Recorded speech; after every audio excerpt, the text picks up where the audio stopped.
నీ బిడ్డలని సంరక్షించుకునేది ఎలా నీకు తెలియాలి.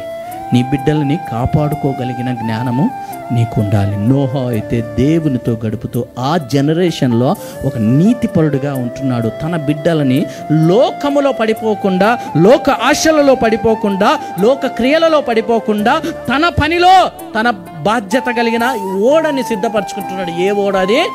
రక్షణ అనే ఓడ. తన కుటుంబాన్ని రక్షించడానికి ఆ పనిలోనే పెట్టిండండి. ఎన్నేళ్ళు? 1 రోజు 2 రోజులు కాదు, ఎన్ని రోజులు పెట్టింటున్నాడు ఇంతకీ.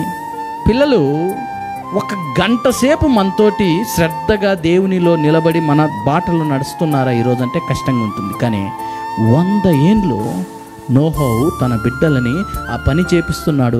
ఏంటి అంటే వర్షం పడుతుందంట, ప్రళయం రాబోతున్నది కాబట్టి ఇది సిద్ధపరచుకున్నానా. నీ పిచ్చి కాకుంటే ఏంటి నాన్న, మా జీవితాలు ఎందుకు ఇంత పాడు చేస్తున్నావు అని అనలేదండి. వారు అందరూ ఏకమై దేవుడు చెప్పిన మాటని లోబడుతూ ఆ కుటుంబాన్ని, ఆ బిడ్డలను రక్షించుకుంటున్నాడు.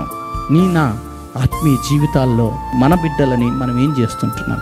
రక్షించుకుంటున్నామా, చెడగొట్టుకుంటున్నామా? బాధ్యత లేని తనంగా కాదు, ఇది బాధ్యతతో కూడింది. భూమి మీద అతి విలువైన బాధ్యత కలిగిన పని తల్లిదండ్రి పని. బిడ్డలు చెడిపోతే, బిడ్డలు పాడైపోతే దానికి కారకులు ఎవరిని?